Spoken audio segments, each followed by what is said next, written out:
आसिम मुनीर के बाद बिलावल भुट्टो की भारत को गीदड़ भभकी। मिथुन दा ने बिलावल भुट्टो को दिया मुंहतोड़ जवाब।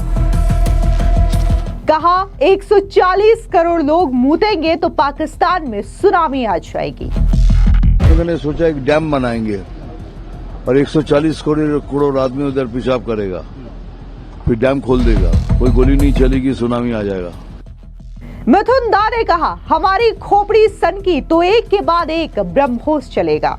खोपड़ी सनक गई तो फिर दूसरा हो जाएगा ना, फिर एक ब्रह्मोस चला तो दूसरा ब्रह्मोस चलेगा। पाकिस्तान के सेना प्रमुख के साथ ही कई नेता भी भारत को लगातार गीदड़ भभकियां दे रहे हैं। सेना प्रमुख आसिम मुनीर के बाद अब पूर्व विदेश मंत्री बिलावल भुट्टो ने भारत को लेकर के जहर उगलने का काम किया है। बिलावल ने कहा है कि अगर भारत ने सिंधु पर बांध बनाया तो जंग हो जाएगी। आपको बता दें कि इससे ठीक एक दिन पहले आसिम मुनीर ने परमाणु अटैक की धमकी भारत को दी थी। अब बिलावल भुट्टो के इस बयान पर बीजेपी के नेता और एक्टर मिथुन चक्रवर्ती ने मुंहतोड़ जवाब दिया। उन्होंने कहा कि अगर 140 करोड़ लोग पेशाब कर देंगे तो पाकिस्तान में सुनामी आ जाएगी। दरअसल आपको बता दें कि बीजेपी के नेता मिथुन चक्रवर्ती ने बिलावल भुट्टो के बयान पर रिएक्शन देते हुए कहा कि पाकिस्तान की जनता को लेकर के हम कुछ नहीं कहना चाहते, वहां के लोग अच्छे हैं, वो युद्ध नहीं चाहते, लेकिन अगर वे इस तरीके की बातें करते रहेंगे तो खोपड़ी घूम गई तो एक के बाद एक ब्रह्मोस चलेगा। हमने एक बांध बनाने के बारे में सोचा है जहां 140 करोड़ लोग पेशाब करेंगे और उसके बाद हम उस बांध को खोल देंगे। इसके बाद कोई गोली नहीं चलेगी, लेकिन पाकिस्तान में सुनामी जरूर आ जाएगी। मेरे मन में पाकिस्तान के लोगों के खिलाफ कुछ नहीं है, मैंने ये सब बिलावल भुट्टो के लिए कहा है। सुनिए आप भी क्या कुछ मिथुन चक्रवर्ती ने बिलावल भुट्टो के इस बयान को लेकर के कहा। सर, मैं कभी पाकिस्तान के अवाम के अगेंस्ट में हमारा कुछ कहना नहीं है कि पाकिस्तान का अवाम जो है वो युद्ध नहीं चाहते हैं, अच्छे लोग हैं सब। लेकिन अगर ऐसी बातें करते रहेंगे तो फिर खोपड़ी सनक गई तो फिर दूसरा हो जाएगा ना, फिर एक ब्रह्मोस चला तो दूसरा ब्रह्मोस चलेगा। और अगर कुछ नहीं हुआ तो हम लोगों ने सोचा एक डैम बनाएंगे और 140 करोड़ आदमी उधर पेशाब करेगा, फिर डैम खोल देगा, कोई गोली नहीं चलेगी, सुनामी आ जाएगा। न्यूक्लियर हमले का भी थ्रेट कर रहे हैं। मैं बोल रहा हूँ सुनामी आ जाएगा। इसके लिए माफी चाहता हूँ मैं पाकिस्तान के अवाम के साथ, उनके साथ हमारा कोई लेना देना नहीं, लेकिन ये बात सिर्फ मैंने उनके लिए कहा है।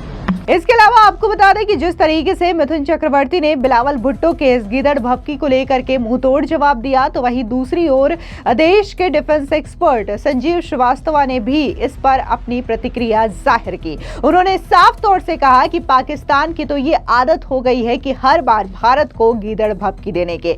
हर युद्ध में पाकिस्तान ने भारत से मुंह खाई है, इसके बावजूद वो लगातार इस तरीके की गीदड़ भभकियां देते हैं।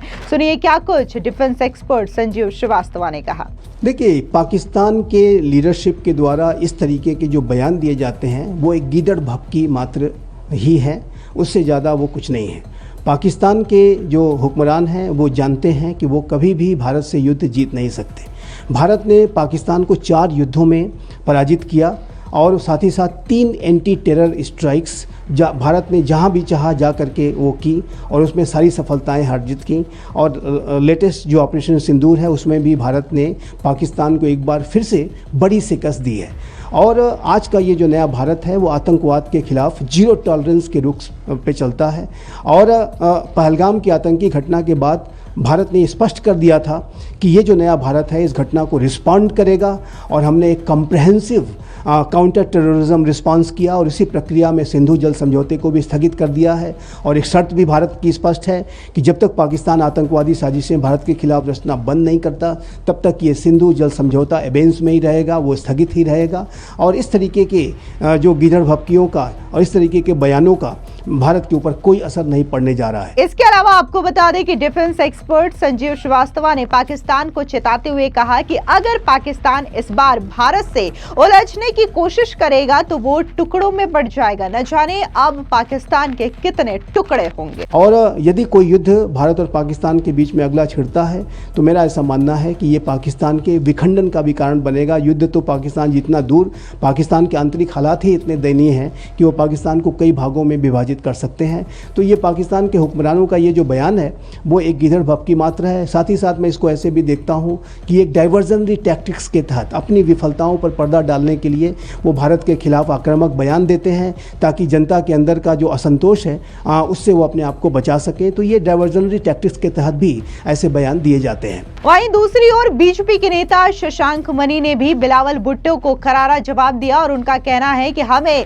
इनके बयानों को तवज्जो ही नहीं देना चाहिए बल्कि हमें अपने देश के विकास पर फोकस करना चाहिए। सुनिए क्या कुछ शशांक मनी बीजेपी के नेता ने कहा। मैं ये कहना चाहूंगा कि हम लोग को बहुत तवज्जो पाकिस्तान के इन अधिकारियों पर नहीं देना चाहिए। बिलावल भुट्टो खुद ही पीड़ित थे, हम लोग ने देखा था उनको न्यूयॉर्क में आके आंसू रो रहे थे।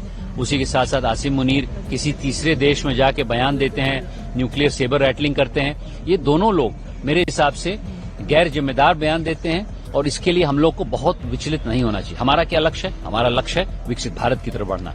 हम लोग एक एक क्षण एक एक घड़ी हम लोग विकसित भारत के लिए करेंगे। आज सुबह 7:30 बजे उठ के हम लोग सब सांसद मंत्रीगण एक तिरंगा यात्रा में निकले। हम लोग निकले एक ऐसे शौर्यवान सैनिकों के साथ जिन्होंने सिंदूर में पराक्रम से अपने देश की रक्षा की है। तो आइए दोस्तों, 15 अगस्त भी आ रहा है, इन सब बातों में उलझे ना, हम लोग अपने मायने से आगे बढ़ें ताकि विकसित भारत का स्वप्न जो आदरणीय प्रधानमंत्री जी ने हमें दिया है उसको पूर्ण करने के लिए हम लोग प्रतिबद्ध रहें।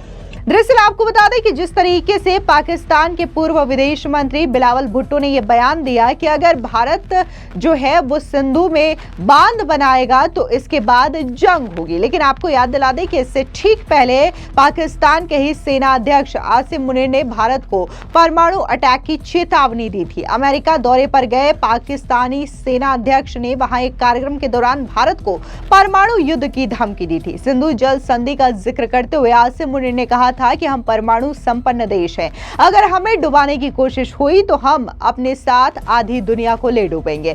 मुनीर यही नहीं रुके, उन्होंने ये तक कह दिया था कि भारत सिंधु नदी पर डैम बनाने जा रहा है, इसे बनने दीजिए, हम मिसाइल से उसे उड़ा देंगे। आसिम मुनीर से सिंधु जल संधि का जिक्र करते हुए कहा था कि भारत द्वारा इस संधि को निलंबित करने के फैसले से 25 करोड़ लोग भूखमरी के खतरे से जूझ रहे हैं। उन्होंने कहा कि सिंधु नदी भारतीयों की पारिवारिक संपत्ति नहीं है, डैम बनने दीजिए, हमारे पास मिसाइलों की कमी नहीं है, हम 10 मिसाइलों से उसे तबाह कर देंगे। बताया जा रहा है कि मुनीर की ये गीदड़ भभकी ब्लैक डाई डिनर में दी गई है जो पाकिस्तान के लोगों की ओर से आयोजित किया गया था। यहाँ दिए गए भाषण में मुनीर ने कई दफा भारत के साथ तनाव का जिक्र किया। आपको बता दें कि एक रिपोर्ट के मुताबिक मुनीर ने कहा था कि हम भारत के पूर्व हिस्से से शुरुआत करेंगे और फिर पश्चिम की ओर बढ़ेंगे। जाहिर तौर पर आसिम मुनीर हो या फिर बिलावल भुट्टो हो, वो लगातार इस तरीके की बयानबाजी करते रहते हैं और ये कोई बयान नया नहीं है जो कि उनकी ओर से धमकियां भारत को दी गई हो।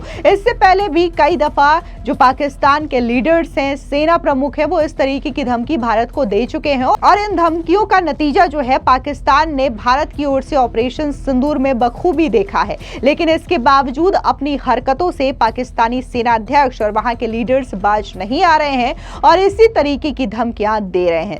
अब जिस तरीके से बिलावल भुट्टो हो या फिर आसिम मुनीर हो, वो बार बार सिंधु नदी में जो समझौता रद्द किया गया है उसका जिक्र कर रहे हैं। लेकिन आपको याद दिला दें कि पहलगाम में जिस तरीके से काराना आतंकी हमला हुआ था उसके बाद भारत की मोदी सरकार ने पाकिस्तान के खिलाफ कई सारे एक्शन लिए थे, जिसमें ट्रेड को रद्द किया गया था और उसी के साथ ही कई सारे अहम फैसले लिए गए और सिंधु नदी का समझौता जो है वो भी रद्द किया गया, जो कि पाकिस्तान के लिए काफी बड़ा डेंट साबित हुआ और इससे पाकिस्तान की कमर पूरी तरीके से टूट चुकी है। और इसी वजह से उनके लीडर्स हो या फिर सेना प्रमुख हो, ये जो बयान देते हैं सिंधु नदी को लेकर के, तो उनकी दुखती रग जो है वो दब जाती है और इसी वजह से उनकी बौखलाहट देखने को मिलती है। फिलहाल इस पूरी खबर पर आपकी क्या राय है, कमेंट सेक्शन में जरूर बताएं। धन्यवाद।